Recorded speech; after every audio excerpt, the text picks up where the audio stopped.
Hare Krishna and welcome to meet the congregation from Bhakti Centre on the Gold Coast in Australia. Today I have Kisori Devi Dasi with me, who has kindly agreed to answer our questions about her spiritual life. Are you ready? Yes. Welcome. Thank you for joining us. Hare Krishna everybody and Hare Krishna Braja Vilasini. Thank you for having me on. It's my pleasure. Okay, let's start. You ready? Yeah. How did you first meet the devotees from ISKCON? So I first met the devotees from ISKCON in 1991, and it was my father who was a high school principal back in Fiji. So my father was a very forward-thinking and intelligent person, and so for religion classes at his high school, he actually got devotees from the local temple to come and do the religion classes at his school, and that was like a first for the school. Was this a private school? No, it was a public school. Because in Australia, when I was in school, they wouldn't have allowed that. Oh yeah. And so he was the school principal. Yes. And so the whole subjects for the day and everything, and religion classes. So I thought it was brilliant because he had brought devotees who were living, breathing, practicing devotees to teach religion to people who were all Hindu. The whole school, everybody in the school was Hindu basically. Because mostly people like myself, like Fiji Indians, attended the school mostly, and there were maybe very few like local indigenous Fijians as well, but largely it was a Hindu school. So yeah, he started doing religion classes, and the devotees from the local temple, which was about maybe 20 minutes away, well, half an hour away, Lotoka, they would come to Ba, which was the next town, which where my father's school was, and they would do religion classes. So my father really liked it, and one day him and my mom visited the temple, and this is the temple where I later got initiated and got married later at the same temple. So so they came back home and they said, the temple's so beautiful and it's so clean and the devotees look happy and it seems to be such a nice place. So in my heart I thought, okay, I'm definitely going there once. So so I went there, not too far away from when they had gone, and I liked everything, and immediately it all felt sort of familiar. It felt familiar. So I didn't feel like things were new, I could see how things worked and it made sense to me. So so I started going regularly with the family, and I guess I went more regularly than the rest of my family. And then we started having home programs, and we then sort of identified more and more with the devotees, and dressed in saris more than we would ever before. And and I guess then we became devotees. Beautiful. Okay. And what made you choose to join ISKCON? Right.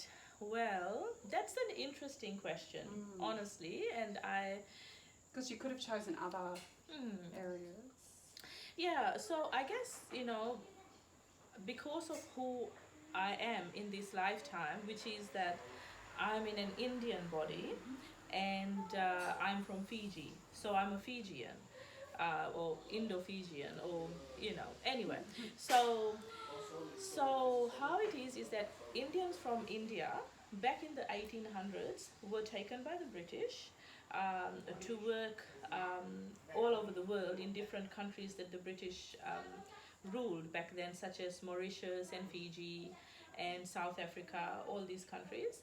And they were sent to work as indentured laborers in these island nations. And so my ancestors 5 generations ago are from India, and about 50% of Fiji's population are people like me, Fiji Indians, who retain. And so people immigrants, indentured laborer, generations now, Girmiti as we were called, they, in all these other places that I mentioned, like Mauritius and Africa, the culture is retained.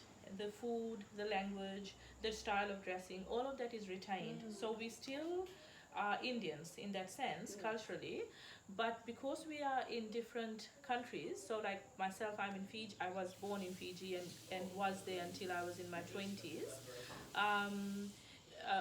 We are also Fijians. So there in Fiji, there are two big racial groups. So the Fijians, the indigenous Fijians, the natives, and us, the Fiji Indians.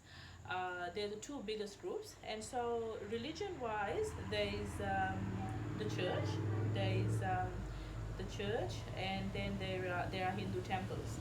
And within the Hindu side, there is of course the whole, like, so I guess it's all sort of there are demigod worshippers. There's temples of Lord Ram. There's temples of Lord Hanuman. There's temples of Krishna.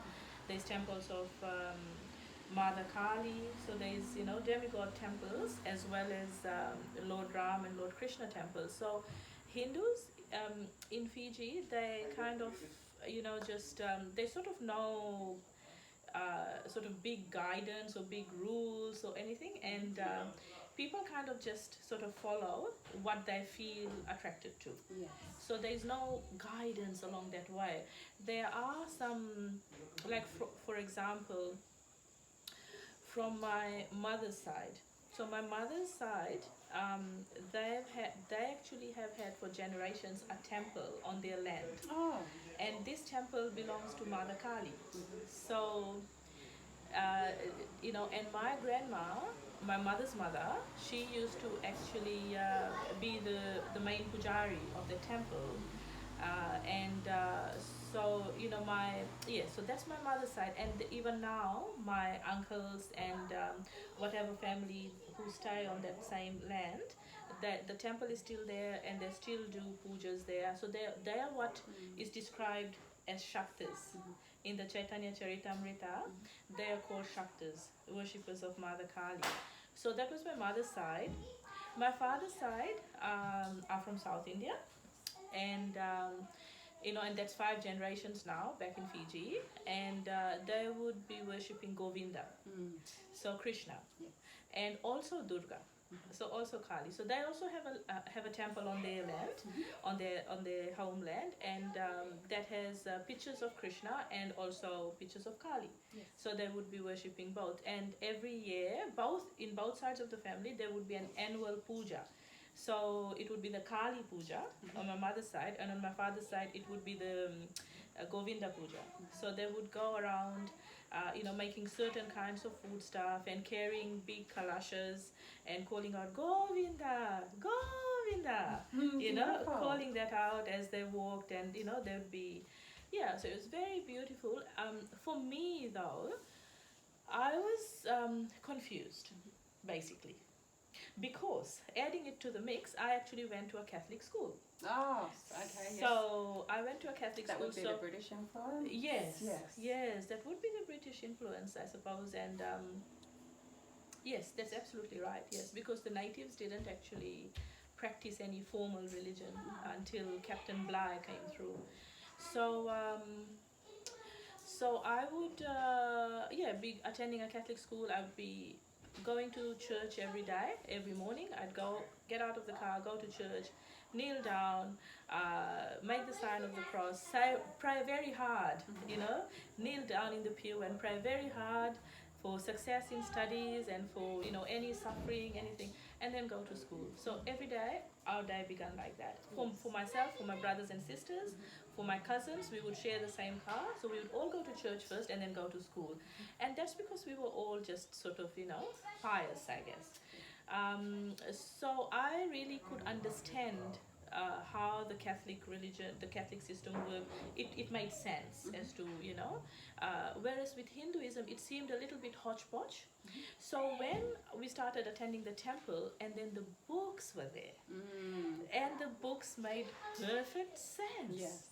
So that's what made me decide, everything makes sense, and so Krishna is the supreme, and which we kind of knew, right? We kind of knew that. All Hindus know that. But in terms of actually practicing it, it doesn't happen. Yes. It's a little bit, confusing as to what exactly to do.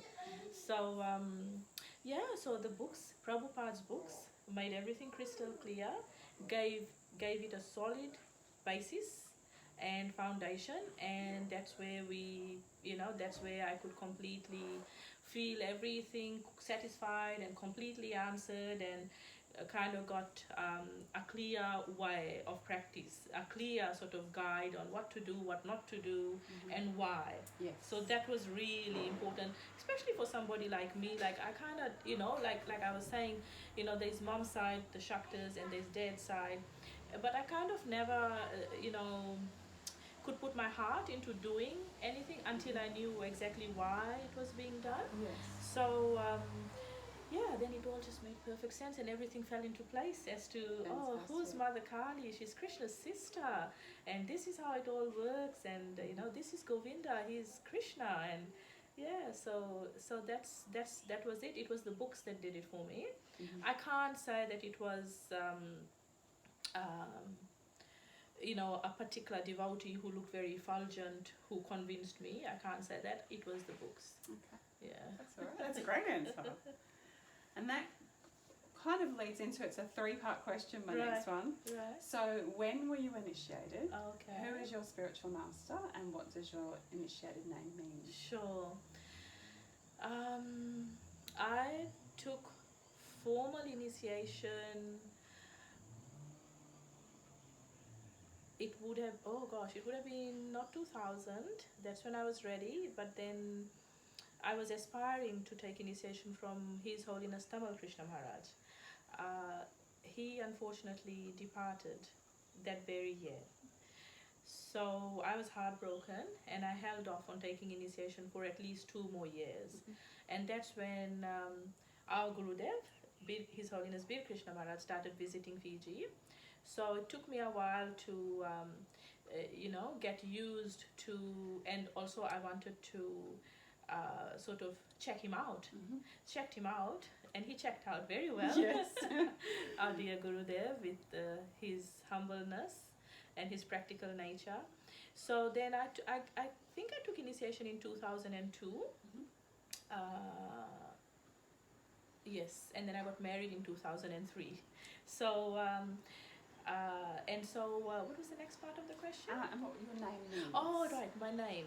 So I was given the name Kisori Devi Dasi, and I took initiation in the same temple, the Lotoka temple. It's the Krishna Kaliya temple, and it's a beautiful temple.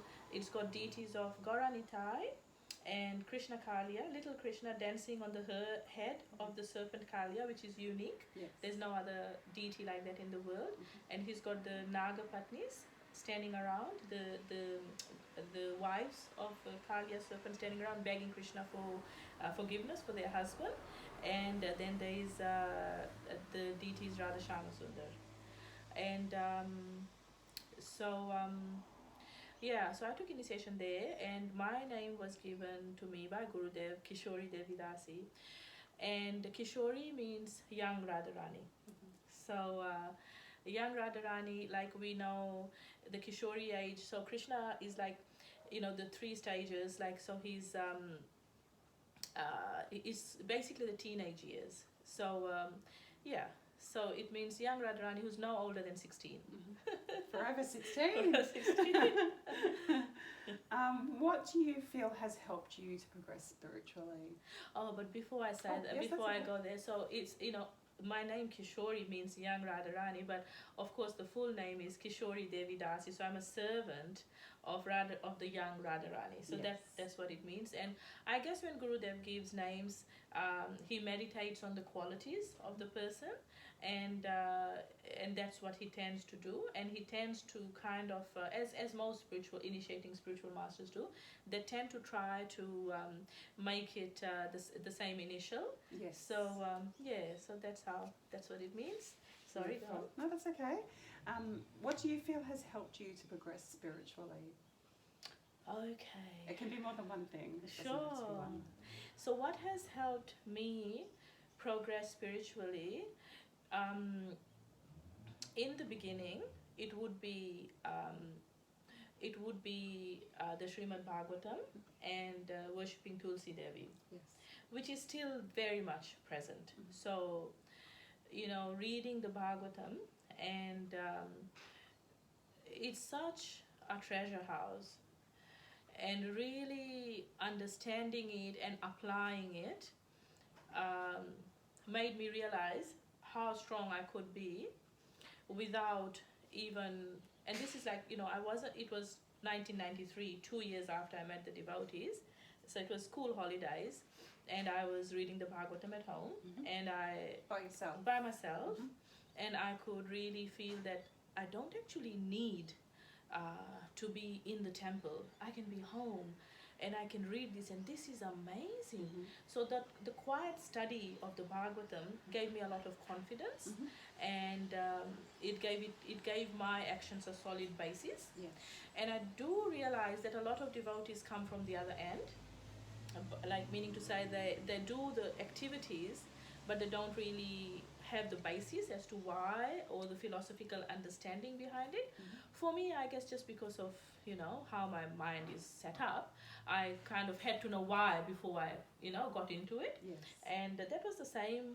It took me a long while before I could actually take initiation, because I had to understand it properly. And so it was the study of the Bhagavatam, and also worshipping Tulsi Devi, and just circumambulating her, and she is Bhakti Devi, and so I would pray to for Bhakti, and and even now, worshipping her, and so those two things in the beginning, and still very much so. But then also what happened is when I met Gurudev, and also understood the importance of a spiritual master as a mentor, as a spiritual guide, and as somebody whose blessings we couldn't do without, and we couldn't actually progress in spiritual life without a spiritual master's blessings, and the importance of actually serving Guru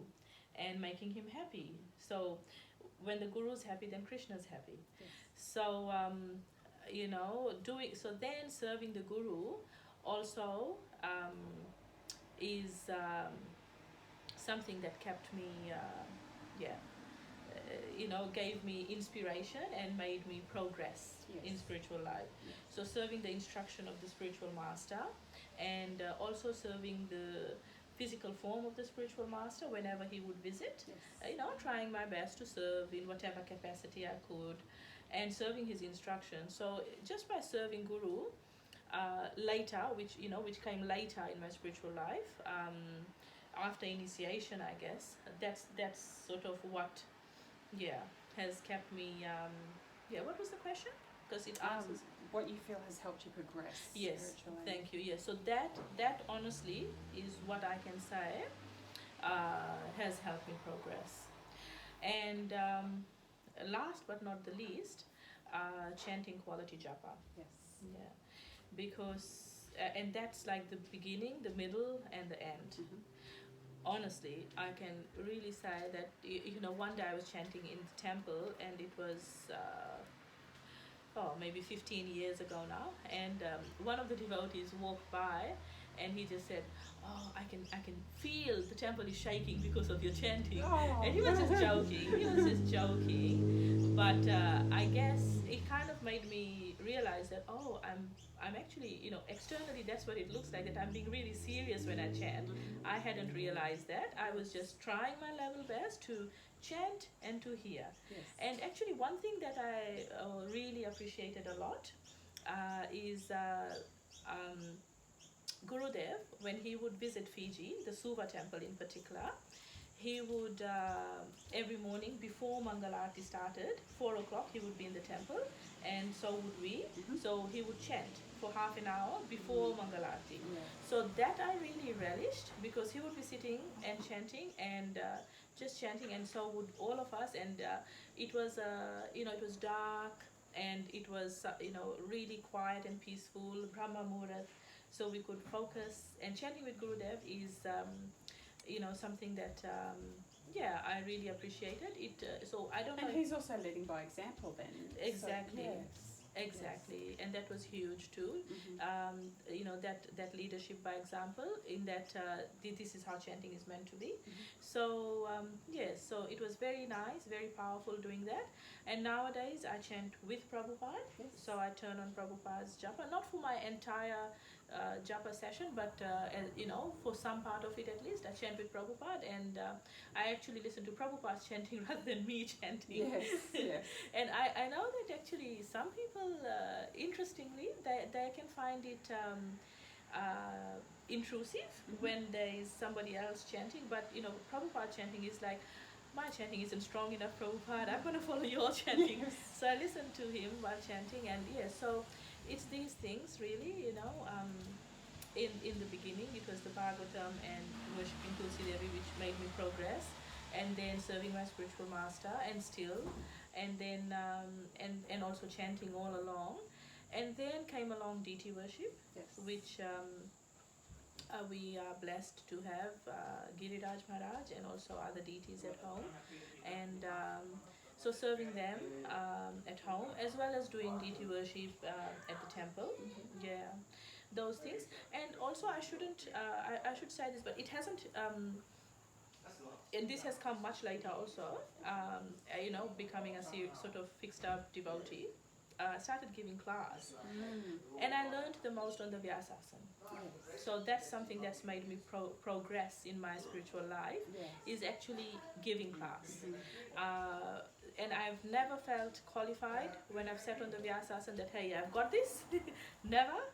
But I just feel, oh my goodness, Lord Chaitanya, please let me say the right things, please let it all come true. So sitting on the Vyasasana has taught me the most, in that I have to prepare beforehand the content. And of course, sometimes I prepare the content, but when I start giving class, it's just all free flowing. Yes. And then learning from the discussion that happens at the end, learning from the wisdom of other devotees, and also that's really been a sort of quick smart. You know how they say to learn something you have to teach it, sort of thing. Yes.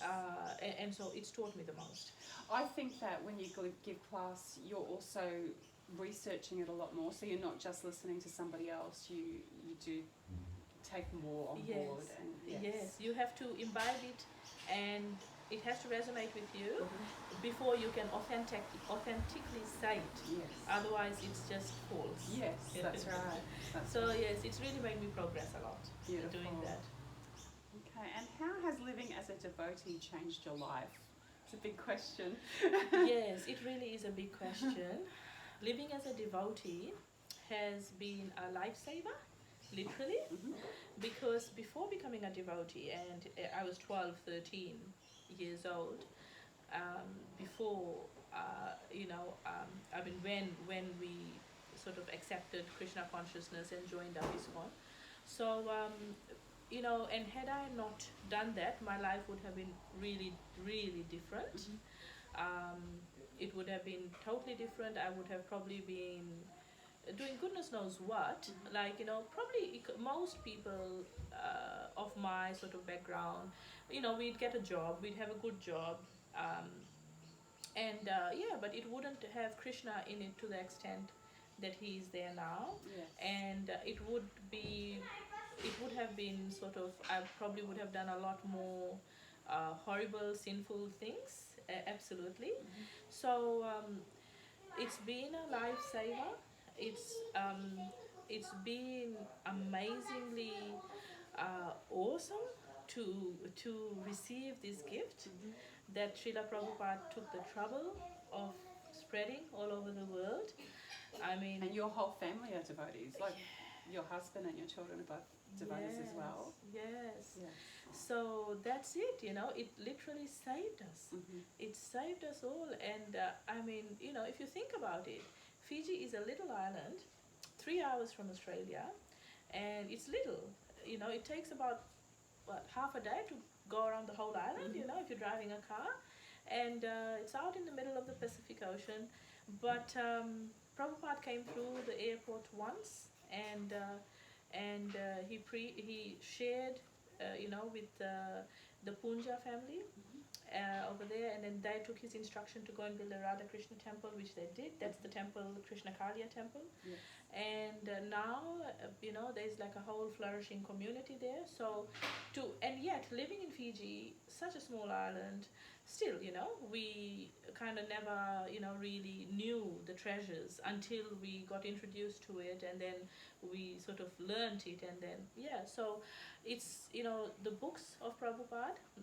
We are blessed to have them, and it's not the devotees, it's not us that we are so wonderful because we are practicing.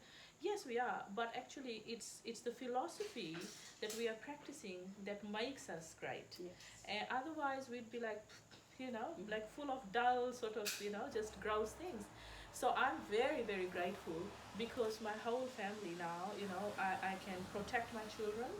I can clearly tell them, because we're so confused in this age. We don't really know what's right and what's wrong. We don't really know where to draw the line. The good qualities are all just degrading. Even from when I was little to now, like it's just sort of taking like a big long You can see it going down fast. It's like going to hell in a handbasket. Yes. So I'm so grateful that we have the books, we have the philosophy, we have practicing devotees we can point to as examples. Yes. And that I can actually give my children guidelines as to what to do, what not to do. And especially growing up in Australia, I guess it's very different from where I grew up, where there's a very strong sense of community, and also there are a lot more people who are practicing. Yes. Like the neighbors would all sort of be not Hare Krishna devotees, but at least Hindus, who so there'd be that shared cultural background. Yes. And there would be the societal norms, like you couldn't have a boyfriend or a girlfriend, you couldn't go out before you're married, like things like that. So it gives me some guidance on how to bring up my children safely. Yes. And in a God-conscious way. And I just pray that it works and it's successful. And your children learn about Krishna at school as well, don't they? Well, yes, my daughter, both my children have gone through the Hare Krishna school. And that's the main reason we moved here, to send them to the school, to be with other devotee children. Yes. Because they need association their age. So they've had that, and they do learn about Krishna in school. They have especially in the primary school, there were more opportunities to do sort of bhajans and dramas, relating to the philosophy. So yes, they've had that, and that's created a wonderful sense of community for them. Which we live in this community, a New Govardhan community, and it's nice having so many devotees here, and that's certainly a great blessing, because there are lots of devotees around who live on the farm but who also live in the streets, like in town. So it's good to associate with devotees, and good to be able to have like-minded people together, Yes. all trying to bring up their children Krishna conscious. We are blessed to have that. Yes. Yes. Perfect. Okay. And this might be a hard one as well. Who have been your greatest influences and mentors in your spiritual growth? Yeah, that's an interesting question. So for myself, I've always been very independent, and I kind of never had one person who I really looked up to and really tried to like emulate, or it wasn't like that for me. But what it was is that there were, so I went to medical school, and in the medical school there were some devotees. There there was Guru Smarna and Gita Kirti and Shravanya, all girl devotees. Was that in Australia? No, this was in Fiji. Fiji, okay, yeah, yes. in Suva, at the Fiji School of Medicine. So these devotees, they would actually be doing a weekly preaching program, and in their rooms. So we all had a dorm room each, Yes. and so in their rooms they'd do a weekly preaching program. So And you fit that in with everything else. yeah, Yes. yeah. So I'd go in and they'd give a little class, and then we'd have one round chanting, and then they'd give some prasadam at the end. And I hosted quite a few in my room as well, and so they were very persistent, and that's the thing. Yeah, it's like medical school is intense. Yes. So, and to fit that in was something that could be done, though. It wasn't, it was a bit of a stretch at times. So, but they were very persistent. So every week it would be like, "Are you coming to the program?" And I'd be like, "Oh, I'm so busy." Yes. And then, "Oh, remember it's in your room this week." So I'm like, "Oh no." Have to be there. Yeah, that's it. So that happened, and then eventually I started holding those programs myself when these devotees graduated and moved on. Now these devotees have opened up a big temple in Singatoka. Oh, beautiful. Yes. So they were, I guess, mentors in the sense that they kind of had the medical studies happening, but also practicing simultaneously and then doing preaching as well. So that gave me a bit of so I started doing that eventually. And then going to the temple, there were devotees who were very good at giving class, very good at leading kirtan. So I would see how they were doing and learned from their examples. And then for me, mostly though, because I guess I'm just an intellectual sort of person, my main inspiration was Tamal Krishna Maharaj, and I'd never met him until many years later. But his books, Servant of the Servant, which I would really say everybody should read, that really gave me an idea of the intensity and the determination one must have to serve the spiritual master and the spiritual master's instructions. So his example of how to serve really has given me like the most inspiration in how to serve the spiritual master. He served Prabhupada really wonderfully. And one time he jumped out of a second story window straight into the Ganges because Prabhupada said, "Get me some Ganges water." So he's like immediate, instant. So that was his mood. Yes. Like, just nothing in the way, like couldn't even tolerate anything getting in the way of serving Prabhupada. Yes. And How incredible. yes, incredible personality. And so I was obviously very devastated that I wasn't able to become his Diksha disciple, but he is my dearest Siksha Guru. And I've learned so much from him in my spiritual life, and I continue to learn from his examples and his books and his lectures. And he also, another thing he did, one thing he said is, if I could make even one stroke of Srila Prabhupada's pen easier, I would do whatever I could do. Yes. So that kind of mood, it really made me think this is how genuine and how determined we must be to serve the spiritual master. So that's where sort of my incentive and inspiration comes from. Yes. And then also, rather than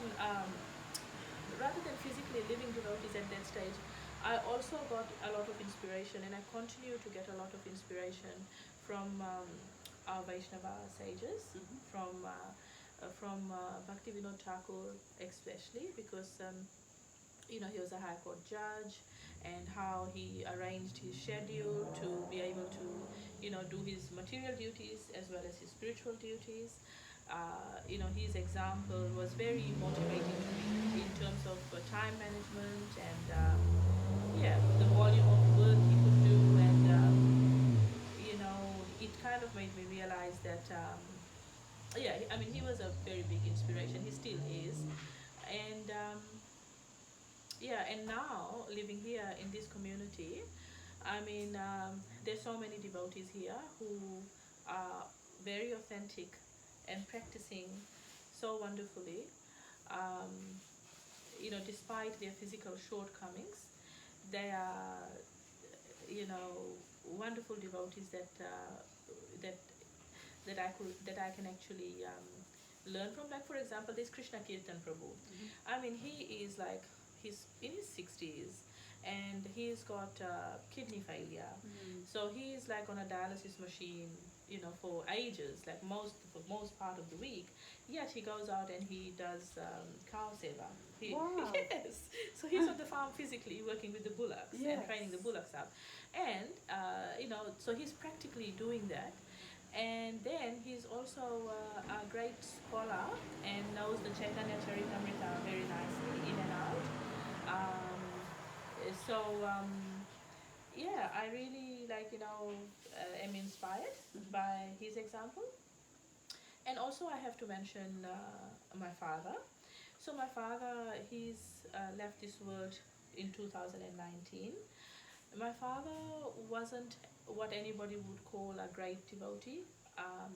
He was a very humble person, but what his main thing was, he was very, very sweet, and he would be serving the devotees. He would always be serving the devotees, like buying them shoes, buying them clothes, serving them prasadam, welcoming everybody to his home. He would just be serving everybody, and the way he left this world with everybody showing so much love and affection to him and sending him off in a great way. I mean, that's really and his life was successful. The way in which he left, there's no doubt, and Gurudev also confirmed, that he's gone back to Radha and Krishna, and they've made all the arrangements for him. It was just so potent and so spiritual, and that is the perfection of life. So he is also somebody whose life as a devotee that I have learned a lot from, and that I can see that the qualities that I need to work on, basically. And I find it interesting that all of the people that you look up to are what most people would term very busy, and yet they have made time to make their spiritual life come first. Where a lot of people would say, it's too hard, I don't have time, when I retire. I mean, you're a doctor and you still have time to do this. So yes, priorities really have to be... Priorities. And that's absolutely it, I think what, is one of the main lessons of Krishna consciousness is that you're not the body. Yes, thank you. And that what will happen is, whatever we accumulate in this life is actually gonna go. And it's not going to really mean anything much, and that we really need to work on cultivating our relationship with Krishna, with Radharani in this lifetime. That's where our priority needs to be. That's where most of our time and energy need to go. But unfortunately, it's the other way around. And to be honest, it's something I've struggled with a lot. Especially in the last 2 years, actually, and that's maybe the last 3 years. So before the pandemic happened, the feeling that I was getting is it's getting faster and faster and faster. It's just gonna, something has to give, something has to break. This was the internal feeling that I was getting, that this is just too hard, like working, and then functioning as a mother, and doing, functioning as a devotee is just too intense. Like, something has to give. I just wish I had more time to give to my spiritual life. That I had more time to read all these wonderful books that I want to read, and do all the services that I want to do. I wish I had more time. And so I just kept thinking something has to give.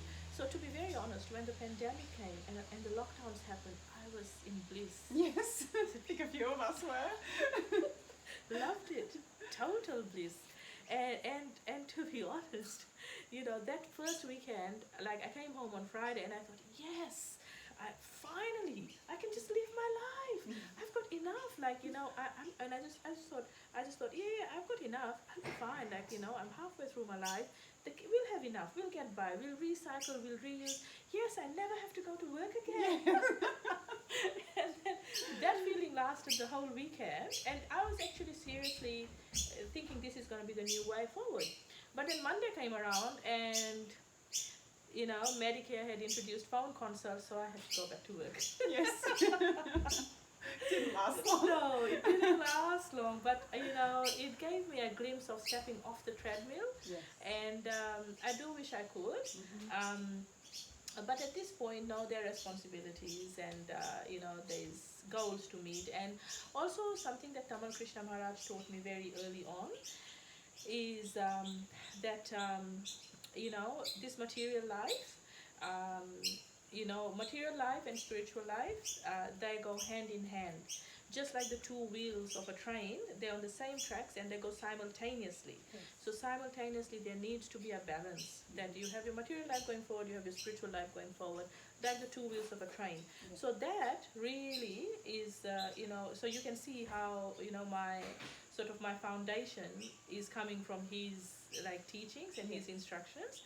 So yeah, that really made me think, no, I can't wait. Yes. I'm crossing the road now. I could actually die now. So I have to have spiritual life there. And sometimes it's been stronger, sometimes it's been weaker. And to be honest, most of the time, studying, I wished I could give up medical studies. Yes. And then now working, I wish I can just give it up, But there has to be a balance. And when we see, and I've seen this many times, and I'm sure you have as well, is when there's no balance, that's when things fall to pieces. Absolutely. Yes. And so, working a job, it keeps you out of trouble. And that's what our Gurudev says. Yes. So working a job keeps you out of trouble, keeps you busy. And it's true. Also, working a job, it keeps you regulated, it keeps you, humble, Yes. and relatable. Yes. So it's great preaching as well, to whatever extent that you can. What was the question? Oh, my page is gone. Where did it go? Here we go. The question was The question was greatest influences. oh, greatest and influences and mentors. Yes. So that's where I'd say yes, and that's the end of it when talking about my father. Yes. Okay, so my next question is, what activities do you do? I was thinking more around service for Krishna or for Gurudev. Yes, well, that's a big question, I guess, as well. What services do I do? Okay, so I'll start from inside the house. So at home, obviously there is daily deity worship, and also daily trying to serve my children by giving them some philosophy every day. So we either have a bedtime story, or I'm trying to go systematically through the Bhagavad Gita with them, and then the Srimad Bhagavatam. So I'm doing that as well.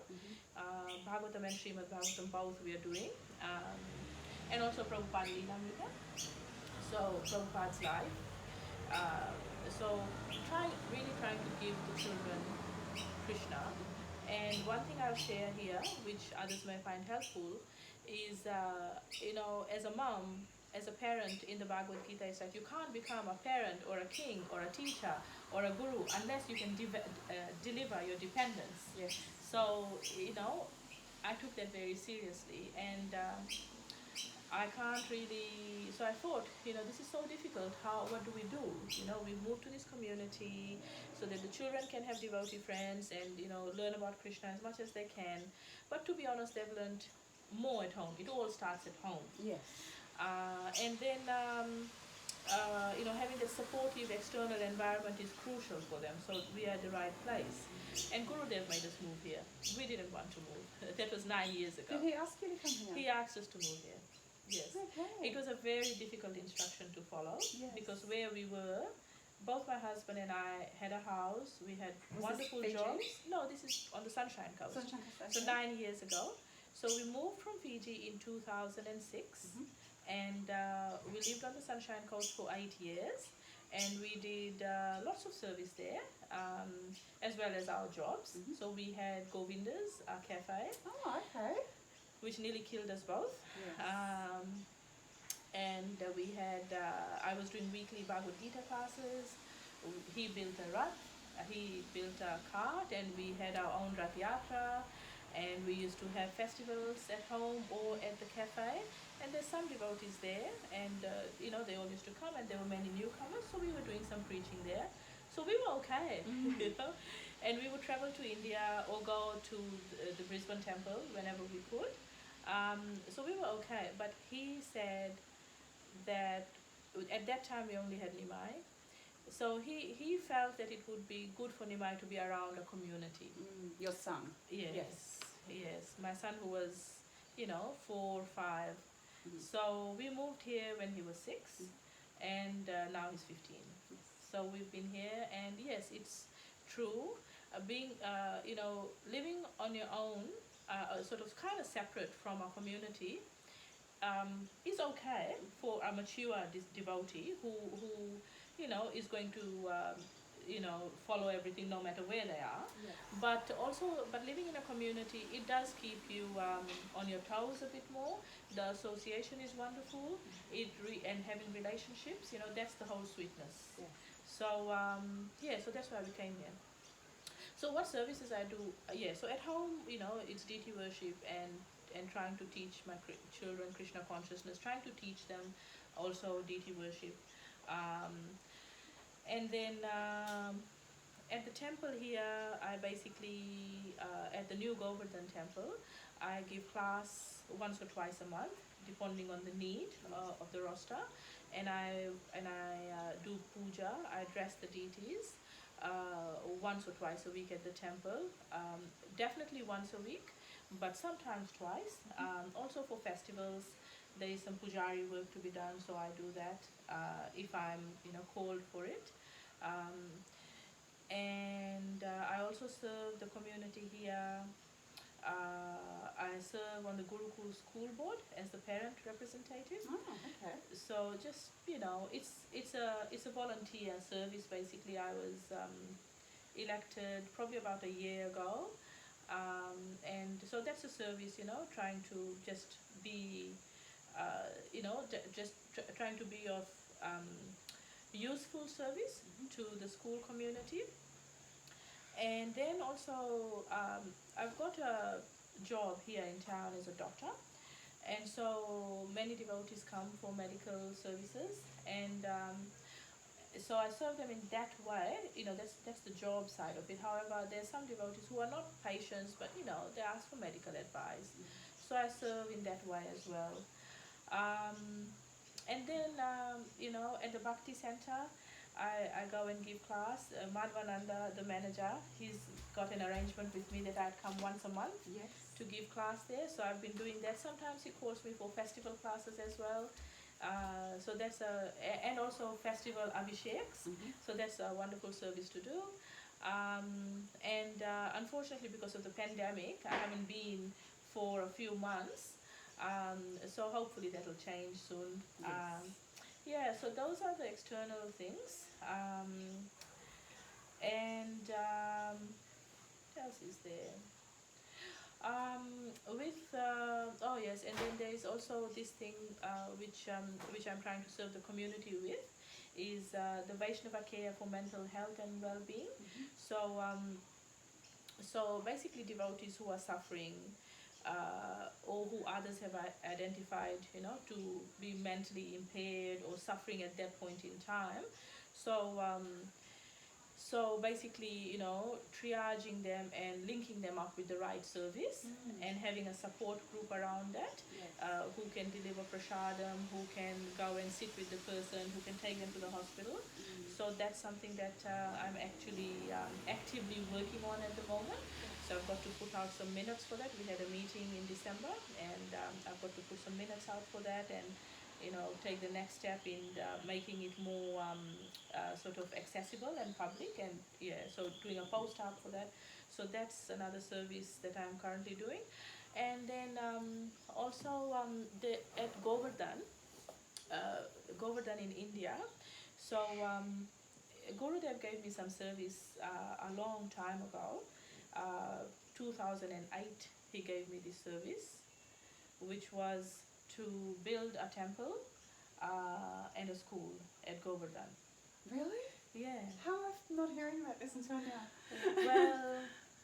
Well, because things have, really sort of changed. Yes.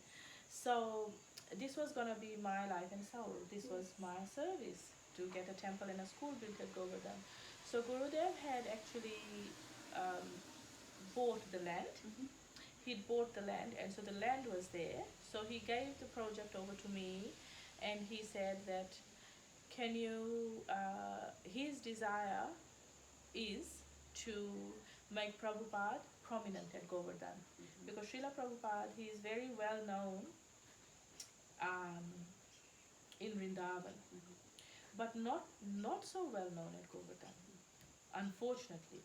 So there is the ISKCON Palace at Govardhan, which is more like a sort of like a retreat, like an ashram for brahmacharis sort of thing, and it's it's on the parikrama path, but it's it's not sort of public entry and public darshans, and Prabhupada isn't like out there. Mm-hmm. So Gurudev's desire was to have Prabhupada on the parikrama path, so pilgrims could see Prabhupada and hear from him.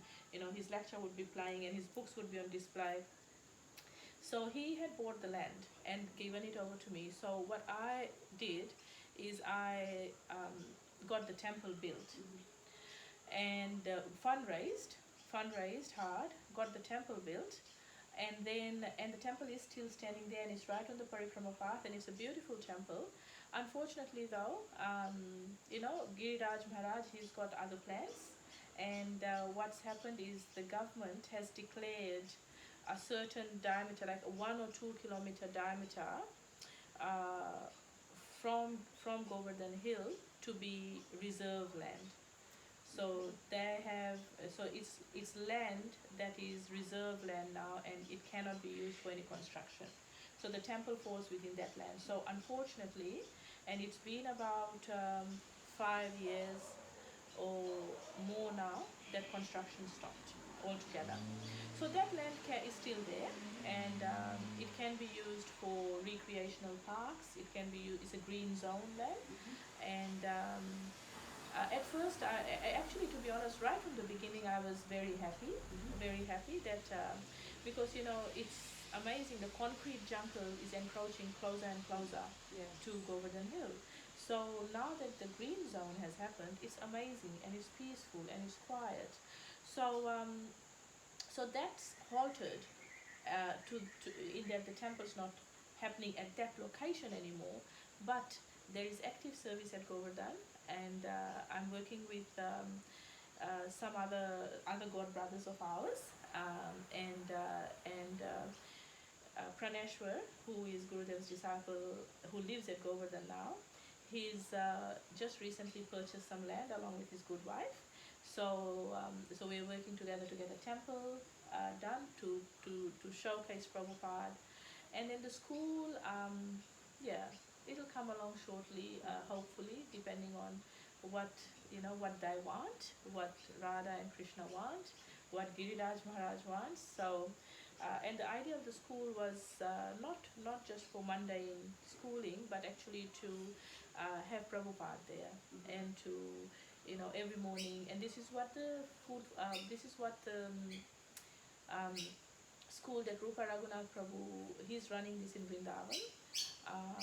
Sandipani Muni School, it's called. So this is what he does. Every morning there is aarti for Prabhupada, and all the local Brajavasis, they're learning about Prabhupada, they're taking that back home. So, it's amazing preaching. So that was the idea of the school. So for those that are watching at home, if they would like to contribute, can we put a link? Yes. Or something? Yes. Would that be possible? That would be entirely possible now, and it wouldn't have been possible last week. Yes. So I guess timing. It's timing. Yes, it is entirely possible now. So when I fundraised, I didn't take anything over to my personal account at all. It's all going to Care for Vrindavan account, which is a charity account. It's an auditable charity account, and that's directly linked to the Sandipani Muni School. And so they had a separate section, like the one account, but a separate section for Govardhan school accounts. Yes. So all the money that I've collected is getting used for Govardhan only, Yes. and because that's basically for Govardhan. So there's things that I've been blessed enough by Guru Maharaj and Giriraj Maharaj to actually have a physical home at Yeah. Govardhan. So my heart is very much there, Yes. and constantly I'm thinking about what can be done, what can I do, how can I serve, and there's some ideas there. So depending on what they want, hopefully it can manifest. With Praneshwar there, who is living there, it's easier now to sort of work together and do things. So yes, the pandemic, but even before the pandemic, the green zone, it kind of put a halt to that. Yeah, it was something that was very exciting. Yes. Did some concerts, did fundraising in many ways. Oh, wow. There was an East meets West concert, and so many fundraising things, printing T-shirts. I've still got some T-shirts left. So, and I've actually. Can I buy one? I'd love to buy one. Yes. So now land has actually just been bought and registered in the last 2 weeks. Beautiful. So now construction for a temple showcasing Prabhupada can start. And we'll link that down below so that anyone who would like to contribute can. That would be wonderful. That would be absolutely awesome. And it's there's only one Govardhan, and the mind goes where the money goes. Yes. So if we want to fix our mind on Govardhan, then send your money. Yes, that's beautiful. Yes, so and we'll put up a picture of your deities wonderful as well. That would be wonderful. What would you like to say to people that are thinking about exploring Krishna consciousness? I would say just jump in. There is no there's no hidden agenda. There can be, like, the philosophy is sound, the message, the books, the practice, all of that is perfectly perfect. What may not gel is maybe the nature or the behavior of the practitioners. So people might come, say, for example, to the temple and not feel attracted because of what they see. On the other hand, they might be very attracted depending on what they see. So I would say that it's if people are considering, just jump in any end. There's no right way of doing it. There's no wrong way of doing it. Just jump in, get a taste of it. Whatever way, just jump in with doing whatever you want to do, playing music for Krishna, or talking about Krishna with whatever little knowledge or big knowledge we have. Just starting the practice from whatever end. And the main thing I would encourage is just starting to chant, because chanting can be done no matter no matter whether you've brushed your teeth or not, no matter whether you've what you've eaten or what you're wearing, or it can be done at any time, place. And that's the beauty, because it is actually the methodology given for this age of Kali Yuga to link up. So start chanting, and automatically everything will become revealed. Yes. Depending on how sincere you are, and everything's going to start making sense. Don't let, for people who are wanting to get a taste or an experience, I would say don't let the externals put you off in any way, like having to dress in a particular way. No, that's not necessary. Having to go and dance in the streets in bright clothes, no, that's not really necessary. And for me, I just have to say, like, strange as it would be, I'm actually a little bit shy, so where I would feel very shy about going and dancing anywhere, especially after becoming a devotee, before becoming a devotee now, shameless basically, but after becoming a devotee, I can't actually, dance if it's not a Krishna conscious song. That's actually happened, whereas before I used to just dance to Bollywood songs and, you know, dance at weddings, dance on the stage. I used to be actually quite a good dancer.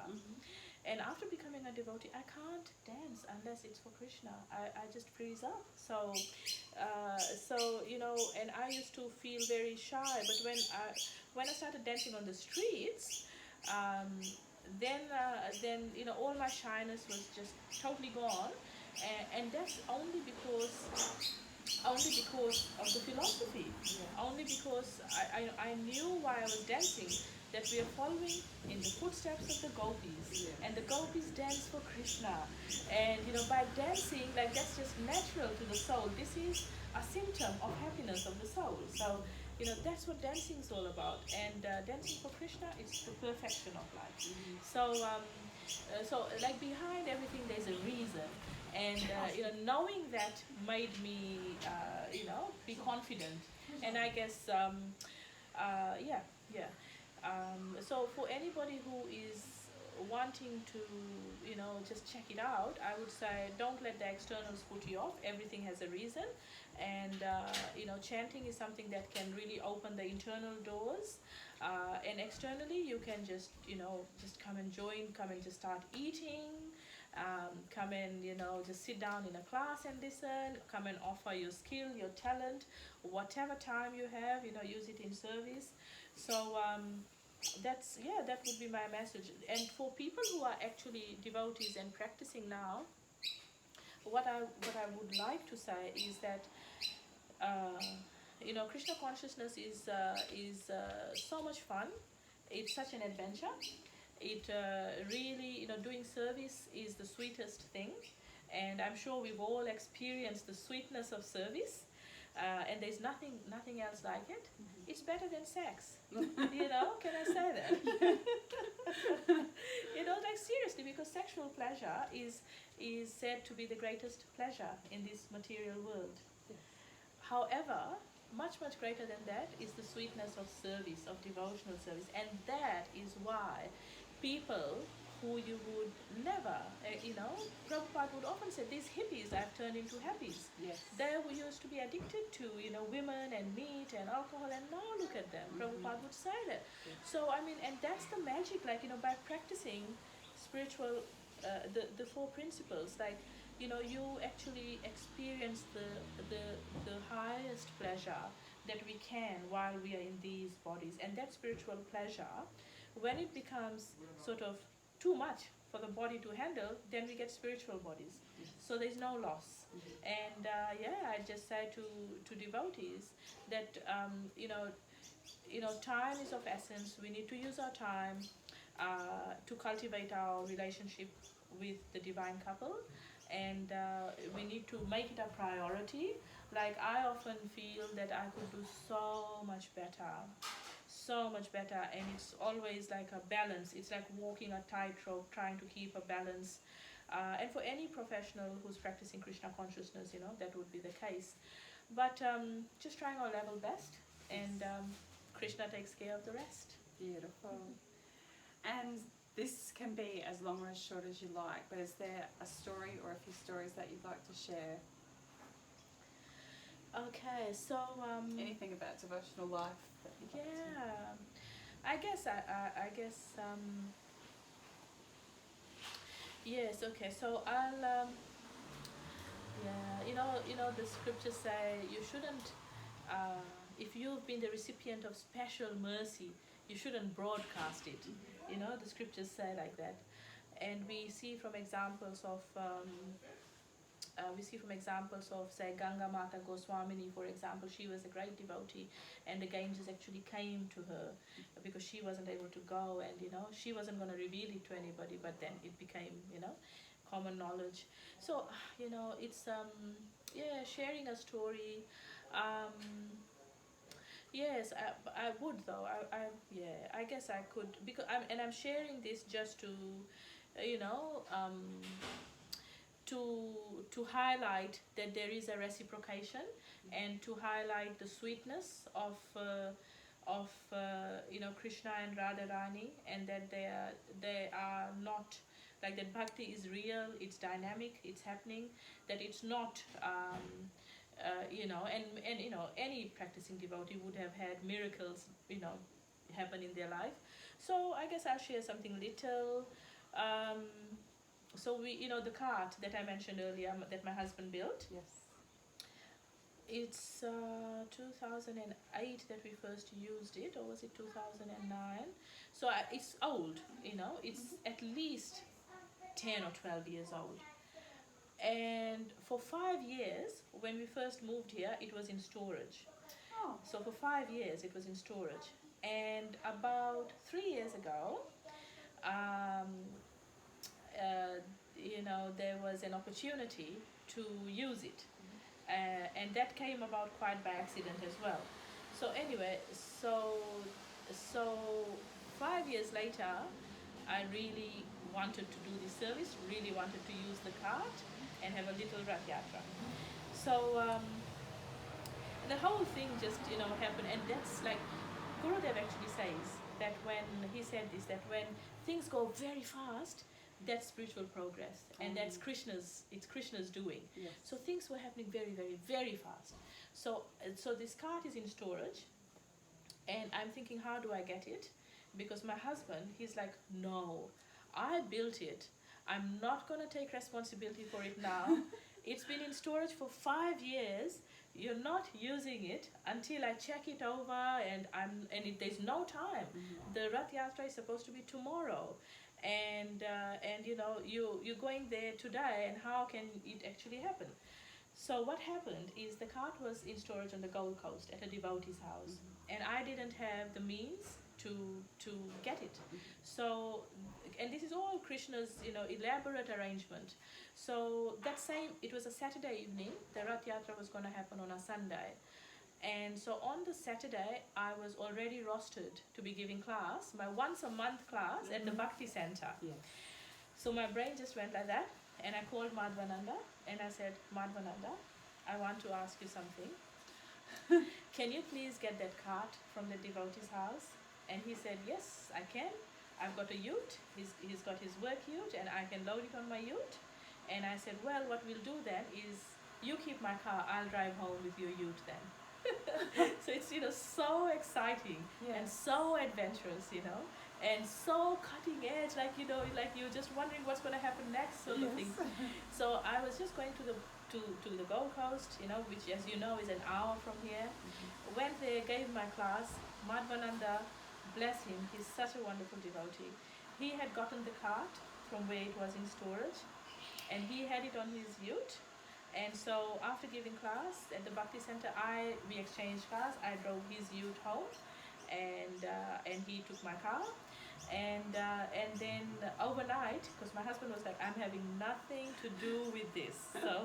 So he didn't even help me unload the cart and check it. He's like, no, I'm not doing this because, and I completely understand where he's coming from, because he is not a professional builder or carpenter, and here in this community there are many professional carpenters. So he was like, I'm not taking the responsibility, and it's been 5 years in storage, and it's not the best, so anyway.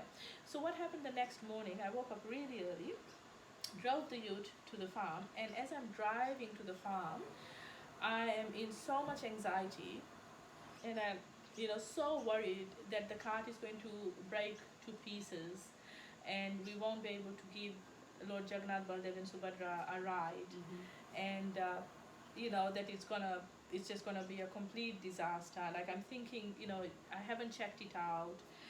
It's been in storage, and but I had confidence because we'd used the cart quite a few times before it went in storage, so I had confidence. The wheels were perfect, and the cart was well made, and it was bright as usual, and the canopy, it looked okay. So so I'm driving to the farm, and I'm like in so much anxiety. And then I just, and I'm just thinking, it's going to be awful, it's going to break apart. How am I even going to lift that heavy cart up and put it, and then, get it ready for the Rath Yatra? How am I even going to get it on the ute? And here I am all by myself in the ute, how am I going to do this? Anyway, and I'm thinking all these things, and I'm driving, and then I just happened to look up, and on the windscreen, on the right-hand side corner, there's a big Lord Jagannath sticker, and it says, "Smile and be happy." And immediately all my anxiety just went, and you know, it was just Krishna coming in at the right time and just like, it'll be fine, I've got this, you know. And so that was all I needed. And I just knew I just have to go through the motions. Krishna's doing everything, it's gonna be fine. So went to the farm, and then, you know, two devotees came to help me unload it, and I gave it just a hose over, and it was perfect. And the whole festival just went perfectly. So and you know, so that little story kind of, you know, it's like a moment where, you know, the Lord just says, it's okay, I've got this. And you know, it's just very tangible, very physical. You are not the doer, I'm doing it. I want to have fun and have a ride, you know, and it's fine, don't worry. You can't control it. No. So yeah, so it just you know, so what I guess what I want to share from that story is that you know, doing service for the Lord is so sweet and so exciting, and like I said earlier, you know, better than the highest sexual pleasure we can experience in this material world, and nothing can beat it. So you know, having that reciprocation from the Lord is what we live for, and that all of us can have such adventures. And it's not limited to, it's based on our sincerity that the Lord reciprocates. And as I said earlier, like, you know, every devotee would have, you know, so many miraculous stories that they could share like that, that really makes the faith stronger. Yes. I know in the Christian church they call it testimony, that, you know, you give your testimony, and you know, and it really, you know, these stories, they draw, they, you know, they give everybody faith. Yes. And it's this is it's good to share. So it's kind of, you know, you don't want to blow your own trumpet in any way, but at the same time, you know, when you share things like this, then it really really sort of makes bhakti a living, dynamic, real thing, and especially for people who are, you know, sort of sitting on the fence, or, you know, or if they're new and they just want to hear. Yes, that's right. Yeah, I think I've just spoken so much, right? Yeah, so is there anything else you'd like to share? Or? Yes, I would like to share one more thing, which I was really wanting to share as my New Year's message this year, and I never got around to making that little video because I just don't have too much time. But what I wanted, I was attending a party, and it was a family party, and at the party I said to somebody, and we were all devotees, and I said, it would be really nice to have some kirtan, you know, all of us could have some kirtan. And then this devotee said to me, because, you know, amongst the whole group there were some people who were, you know, not practicing that that sort of you know, firmly, like, you know, loosely practicing, and there's some people who were newcomers. So this devotee said to me, no, it would kind of, you know, ruin the mood a bit if we kind of did that. It would kind of ruin the mood. So you know, and then that made me think that, you know, as devotees, if we, you know, Krishna consciousness is so much fun. It's the real fun. Yes. And we can't actually have fun separate from Krishna. That's our problem. We try to have fun, you know, separately, and sort of put Krishna aside and have fun, and think that if we got kirtan in, or we got Krishna in somehow, it's going to ruin the mood, you know. That's our downfall, that we need to have fun, and we need to put Krishna in the center and have the most fun. So when we have fun like that, then that's when we actually enjoy the most. And it's I don't know how to sort of describe it so well, but I think, you know, what I've said before is like, we can't have fun separate from Krishna. If we are, it's kind of just you know, temporary. It's not real fun. But when we have fun, Krishna conscious fun, then that's sort of give what real life is about. And we need to make that happen. If we are not making that happen, it means we are not really having real fun. It's just, you know, mundane then. It's just mundane. So, yeah, and when we start having Krishna conscious fun, then it's the best. Yeah. Beautiful. Yeah. Well, thank you so much. Thank you so much. For this and I'd just like opportunity. to say to everyone that Dr. Kisori is very busy, so we really appreciate that she's taken the time to share all of this with us. And I've actually learnt a lot about you today that I haven't known, and I've known Kisori for like 4 or 5 years now. Yeah. So it's been really great to have the chance to chat to you, and I thank you so much. Thank you so much And Hare for Krishna. the opportunity, and I hope, you know, it's actually pleasing to the devotees, pleasing to the Vaishnava lineage, and also useful to whoever hears this, and yeah, and begging for the blessings of all the devotees to bless my children so that they may be good devotees. Yes. Okay. Thank you. Haribol. Hare Krishna. Hare Krishna.